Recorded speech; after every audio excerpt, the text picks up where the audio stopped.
నమస్కారం TCN news కి స్వాగతం. ముందుగా ముఖ్యాంశాలు.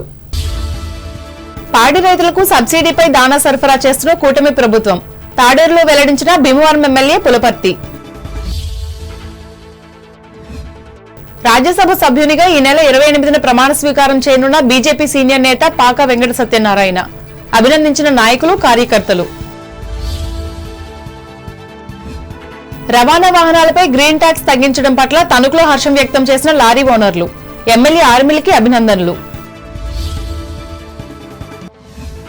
రాష్ట్రపతి, గవర్నర్ పెండింగ్ బిల్లులపై సవ్యంగా స్పందించిన సుప్రీంకోర్టు న్యాయమూర్తులు. తణుకులో స్పష్టం చేసిన ప్రముఖ న్యాయవాది మల్లంపల్లి. ఉపాధ్యాయ సమస్యల పరిష్కారంలో కొంత తీపి, మరికొంత కారం. తణుకులో వ్యాఖ్యానించిన ఏపీటీఎఫ్ నేత రాంప్రసాద్. తణుకు ప్రాంతంలో స్వైర విహారం చేస్తున్న వీధి కుక్కలు. తలెత్తుతున్న సమస్యలు.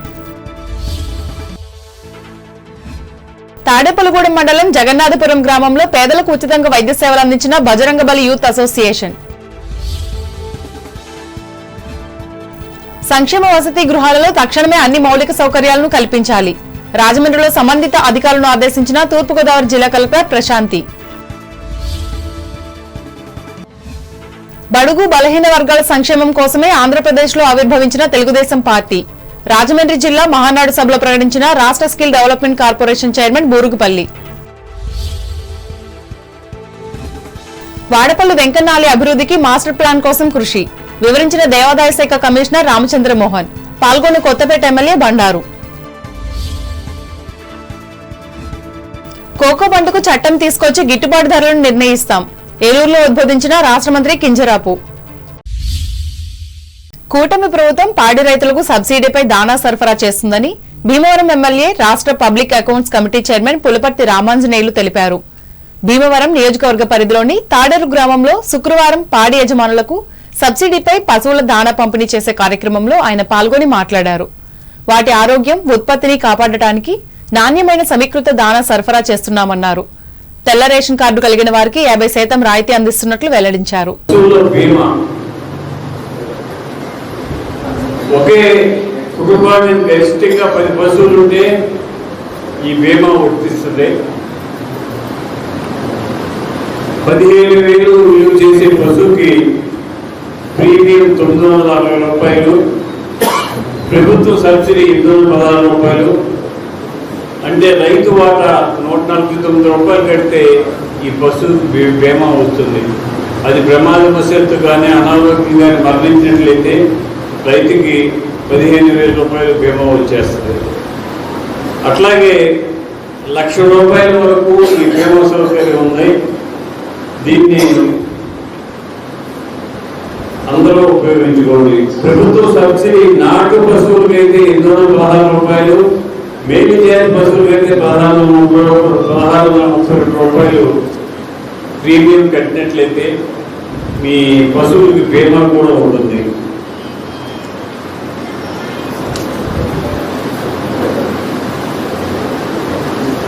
పశువులకు మేత,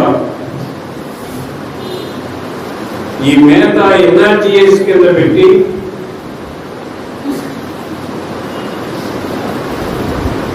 వంద రోజులు పరిజ్ఞానాలు పెట్టి ఈ మేత పెంచుకునే, ఈ సాగు చేసుకునే అవకాశం కల్పించింది. ఈ పచ్చ మేత కంపల్సరిగా ప్రతి రైతు కూడా 4 ఎకరాల పొలం ఉంటే దాంట్లో 1 ఎకరం ఈ పచ్చ మేత వేసుకున్నట్లయితే దానికి ఎన్ఆర్జీఎస్ కింద రైతు కూలీకి గవర్నమెంటే పేమెంట్ ఇస్తుంది. దీన్ని చక్కగా సద్వినియోగం చేసుకోండి. ఈ కార్యక్రమంలో జిల్లా పశుసంవర్ధక శాఖ అధికారి డాక్టర్ కె మురళీకృష్ణ, కూటమి పార్టీల నాయకులు పాల్గొన్నారు.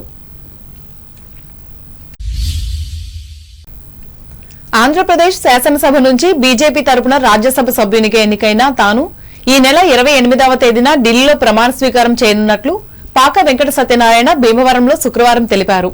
బాధ్యతలు స్వీకరించిన తరువాత ఎంపీగా తన విధులను సంపూర్ణంగా నిర్వహించి కేంద్ర, రాష్ట్ర ప్రభుత్వాల అభివృద్ధికి సహకరిస్తానని చెప్పారు.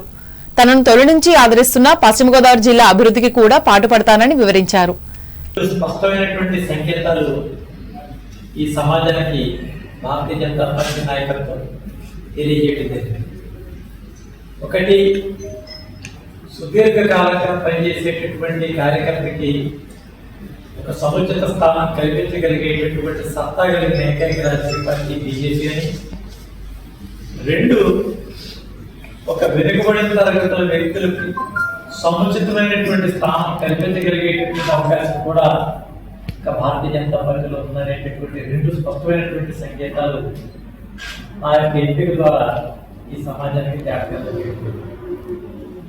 దేశంలో అత్యున్నతమైనటువంటి సభకి ఎంపిక చేసేటటువంటి విషయం కేవలం కులము మతమైన ఆధారం కాకుండా పార్టీ పట్ల నిబద్ధత, అదే రకమైనటువంటి క్రమశిక్షణ ఆధారం కాకుండా విషయాల పట్ల అవగాహన, వీటన్నిటినీ కూడా ప్రామాణికంగా తీసుకున్నటువంటి విషయాలు కూడా తెలియజేస్తాం.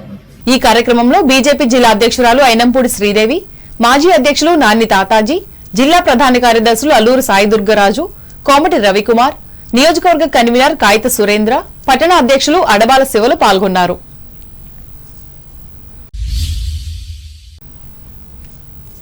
నెల రోజుల పాటు జరిగే యోగాంధ్ర కార్యక్రమాల్లో ప్రజలంతా భాగస్వాములు కావాలని జిల్లా రెవెన్యూ అధికారి ఎం వెంకటేశ్వర్లు పిలుపునిచ్చారు. భీమవరంలో శుక్రవారం నిర్వహించిన యోగాంధ్ర కార్యక్రమంలో ఆయన పాల్గొని మాట్లాడారు. వచ్చే నెల 21వ తేదీ వరకు పట్టణంలో ఉన్న యోగ కేంద్రాల్లో గ్రామ, వార్డు సచివాలయంలోని ప్రజలకు ఉదయం వేళల్లో ఆసనాలు వేసేలా అవగాహన కల్పించాలని సూచించారు. ఈ కార్యక్రమంలో ఆర్డీఓ కె ప్రవీణ్ కుమార్ రెడ్డి, జిల్లా విద్యాశాఖ అధికారి ఈ నారాయణ, జిల్లా పశుసంవర్ధక శాఖ అధికారి K Muralikrishna, lead bank manager A Nagendra Prasad పాల్గొన్నారు.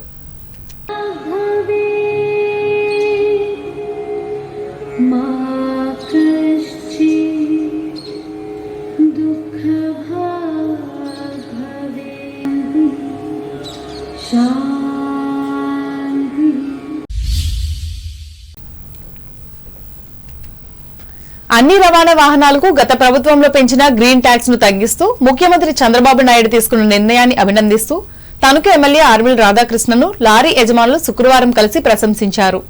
ఈ సందర్భంగా ఎమ్మెల్యే మాట్లాడుతూ రవాణా రంగాన్ని ఆదుకునే విధంగా కూటమి ప్రభుత్వం కృషి చేస్తుందని చెప్పారు.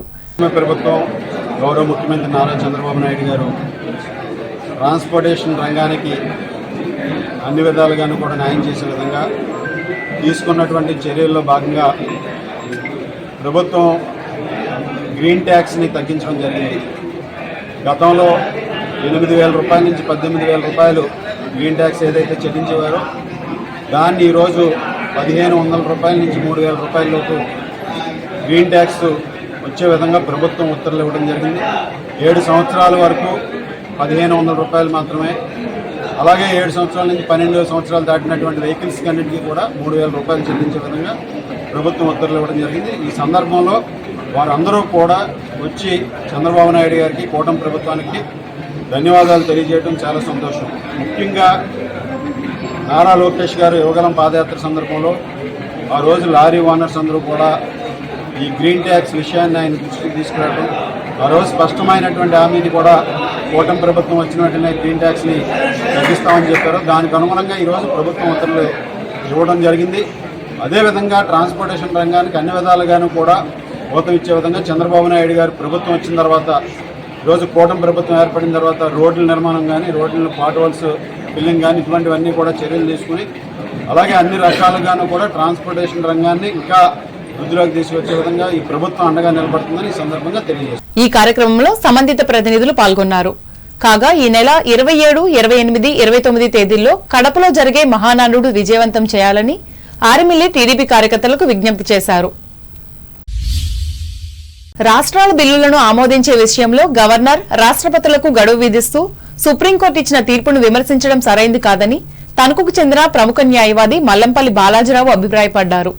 ఈ అంశంపై ఆయన శుక్రవారం టీసీఎన్తో మాట్లాడుతూ తన అభిప్రాయాలను వ్యక్తం చేశారు. సమాజ అభివృద్ధికి సంబంధించిన ప్రధాన అంశాల ఎడల వీరు వేరే కారణాలతో నిర్లక్ష్యం వహిస్తే మొత్తం దేశానికి, రాష్ట్రాలకు నష్టం వాటిల్లే ప్రమాదం ఉందని విశ్లేషించి చెప్పారు. ఈ నేపథ్యంలో ప్రజా ప్రయోజనాలను దృష్టిలో పెట్టుకుని అత్యున్నత న్యాయస్థానం చట్ట ప్రకారం స్పందించిందని బాలాజీరావు చెప్పారు. తమిళనాడు ప్రభుత్వం, తమిళనాడు గవర్నర్ గారి మీద రాష్ట్రానికి సంబంధించిన అనేక బిల్లులు ఆమోదించకుండా ప్రెసిడెంట్ గారికి పంపి అది రిజర్వ్డ్ బిల్స్ కింద పెట్టి ఉంచారు. ఎన్ని సంవత్సరాలైనా అది పరిష్కారం కావట్లేదని సుప్రీంకోర్టుని ఆశ్రయించారు. సుప్రీంకోర్టు కిందటి నెల 12వ తారీఖుని ఒక సంచలనాత్మకమైన తీర్పు ఇచ్చింది. ఆ తీర్పులో సుప్రీంకోర్టు వారు ఏమన్నారంటే 201 ఆర్టికల్ క్రింద ప్రెసిడెంట్కి రాష్ట్ర గవర్నర్లు పంపే బిల్స్ ఆమోదించడం కానీ తిరస్కరించడం కానీ చేయడం అధికారం ఉంది. ఆ అధికారానికి అయితే ఇన్ని నెలల టైంలో చేయమనేటటువంటి నిర్దిష్టమైనటువంటి కాలపరిమితి అయితే ఆర్టికల్లో పొందుపరచలేదు వాళ్ళు. అందువల్ల అన్ఎక్స్ప్లెయిన్డ్ డిలే ఎంతకాలమైనా అట్టే పెట్టుకుని రాష్ట్రపతి గవర్నర్లు పంపిన బిల్లుని అలా ఉంచుతున్నారు. అది కాన్స్టిట్యూషన్కి విరుద్ధం. అంటే నాన్ అబ్స్టెన్స్ అసలు ఏ విధంగానూ కూడా నువ్వు వీటో చేసే అధికారాన్ని జాప్యం ద్వారా ప్రెసిడెంట్ గారు ఎక్సైజ్ చేస్తున్నట్టుగా వస్తుందని చెప్పి సుప్రీంకోర్టు వాళ్ళు అభిప్రాయపడ్డారు జడ్జెస్. దాంట్లో ఏమన్నారంటే government of India finance ministry వాళ్ళు ఇచ్చినటువంటి కొన్ని మెమోరాండమ్ ఆఫ్ రూల్స్ ప్రకారం 3 నెలల కాల పరిమితి మనీ బిల్స్కి విధించారు. అదే 3 నెలల కాల పరిమితిలో రాష్ట్రపతి నిర్దిష్టంగా ఒక బిల్లుని పాస్ చేయింది తెలియచేయాల్సిందే. అది కూడా తిరస్కరించడానికి కూడా సకారణంగా సహేతుకంగా తిరస్కరించాలి. అంతేగాని ఇష్టాయరాజ్యంగా తిరస్కరించడానికి వీల్లేదు. వీటో అధికారాన్ని దుర్వినియోగం చేయడానికి వీల్లేదని తీర్పిచ్చారు.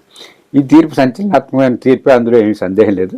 అయితే ఇందులో ఏంటంటే రాష్ట్రపతులు గవర్నర్లు అధికార పక్షానికి అనుకూలంగా పనిచేయడం వల్ల వచ్చినటువంటి పరిస్థితి. అందువల్ల సుప్రీంకోర్టు యొక్క జడ్జిమెంట్ తీర్పు ఏదైతే ఉందో అది సంచలనాత్మకం కాదు, అది క్రియాశీలకంగా ప్రభుత్వాలు ముందు నడవడానికి ప్రతిపక్ష స్వపక్ష భేదాలు లేకుండా రాష్ట్రపతులు పనిచేయాలని నిర్దేశించడానికి కూడా పనికొస్తుందని నా అభిప్రాయం. ఇటీవల రాష్ట్ర ప్రభుత్వం ఉపాధ్యాయుల సమస్యలపై సంబంధిత యూనియన్లతో చర్చించి తీసుకున్న నిర్ణయాలు కొన్ని హర్షించదగినవిగా ఉన్నప్పటికీ మరికొన్ని ముఖ్యమైన సమస్యల పరిష్కారానికి నోచుకోకపోవడం విచారకరమని ఆంధ్రప్రదేశ్ టీచర్స్ ఫెడరేషన్ రాష్ట్ర మాజీ కౌన్సిలర్ కోట రాంప్రసాద్ పేర్కొన్నారు. స్థానిక తహసీల్దార్ కార్యాలయం ముందున్న జాతిపిత మహాత్మాగాంధీ విగ్రహం వద్ద శుక్రవారం ఏర్పాటు చేసిన విలేకరుల సమావేశంలో ఆయన పాల్గొని మాట్లాడారు. ముఖ్యంగా ఉపాధ్యాయుల బదిలీల ప్రక్రియ ప్రతి ఏటా వేసవి సెలవుల్లో పూర్తి చేయాలని చెప్పడం ఆనందంగా ఉందన్నారు. అలాగే ఉపాధ్యాయుల ఖాళీలను భర్తీ చేసేందుకు మెగా డిఎస్సీ ఏర్పాటు చేశానని హామీ ఇవ్వడం అభినందనీయమన్నారు. కానీ గత ప్రభుత్వంలో ప్రాథమిక విద్యను హైస్కూల్ విద్యలోకి విలీనం చేసిన నిర్ణయాన్ని మార్చకపోవడం మంచిది కాదన్నారు. గత ప్రభుత్వంలో మాతృభాష అయిన తెలుగు మీడియంలను పూర్తిగా రద్దు చేసి ఇంగ్లీష్ మీడియంను ప్రవేశపెట్టడాన్ని వ్యతిరేకించిన కూటమి పార్టీలు అధికారంలోకి వచ్చినా వీరు కూడా అదే మార్గంలో పయనించడం దారుణమన్నారు. ఇంకా పాత ప్రభుత్వం పూర్తిగా నిర్లక్ష్యం వహించిన తమ డిఏలను విషయాన్ని ఈ ప్రభుత్వం కూడా పట్టించుకోకపోవడం రాంప్రసాద్ శోచనీయమన్నారు. ప్రభుత్వం దృష్టికి కొన్ని డిమాండ్లు తీసుకురావడం జరుగుతోంది. 11వ పిఆర్సీ తాలూకు ఈ యొక్క బకాయిలన్నింటినీ కూడా ప్రభుత్వం వెంటనే విడుదల చేయాలి. ఇప్పటి వరకు ఏర్పాటు చేయనటువంటి 12వ పిఆర్సీని కూడా ఏర్పాటు చేయాలి. ఈ ప్రభుత్వం వాగ్దానం చేసినటువంటి సిపిఎస్ విధానాన్ని రద్దు చేయాలి. గత ప్రభుత్వంలో ఉద్యోగులు, ఉపాధ్యాయులు, పెన్షనర్లు నష్టపోయినటువంటి ఆ యొక్క ఆర్థిక లబ్ధులన్నింటినీ కూడా ప్రభుత్వం ఈ యొక్క కూటమి ప్రభుత్వం వెంటనే విడుదల చేయాలి. ఇప్పటి వరకు ఉద్యోగులకు, ఉపాధ్యాయులకి, పెన్షనర్లకు బకాయి పడినటువంటి అనేకమైనటువంటి ఆర్థిక లబ్ధులను వెంటనే విడుదల చేయాలి. అలాగే ఏ విధమైనటువంటి డిఏ లేకుండా ఎంతో నిరాశాజనకంగా ఉద్యోగులు, ఉపాధ్యాయులు, పెన్షన్దారులు జీవిస్తూ ఉన్నారు. కావున వెంటనే పెండింగ్లో ఉన్నటువంటి 3 డిఏలను కూడా వెంటనే విడుదల చేయాలి. ఇంకొక విషయాన్ని కూడా మేము స్వాగతిస్తున్నాం. ఎందుకంటే ఈ కూటమి ప్రభుత్వం వచ్చిన తర్వాత డిఎస్సిని ప్రకటించడం, అలాగే బదిలీల చట్టాన్ని ఒకదాన్ని ఉపాధ్యాయుల కోసం తీసుకురావడం, ఆ చట్టాన్ని అనుసరించి ఈ వేసవిలోనే బదిలీల ప్రక్రియని మొదలుపెట్టి పూర్తి చేయాలని చెప్పేసి ఆ యొక్క విధానాన్ని ముందుకు తీసుకుని వెళ్తూ ఉండడం అనేది ఇప్పుడు జరుగుతూ ఉన్నది. ఈ బదిలీలన్నీ కూడా పాఠశాలలో పునఃప్రారంభం కాకముందరే, రీఓపెనింగ్ ముందరే పూర్తి చేసి నూతన విద్యా సంవత్సరంలోకి వెళ్ళడం అనేది చాలా ముదాహం. ఈ సందర్భంగా ప్రభుత్వానికి ధన్యవాదాలు తెలియజేస్తూ ఉన్నాం. ఈ కార్యక్రమంలో డాక్టర్ పి సత్యనారాయణమూర్తి, డివి రామకృష్ణంరాజు, సిహెచ్విఎస్ రామరాజు, పివివి శేషాచార్యులు పాల్గొన్నారు. ఇప్పుడు వాణిజ్య ప్రకటనలు.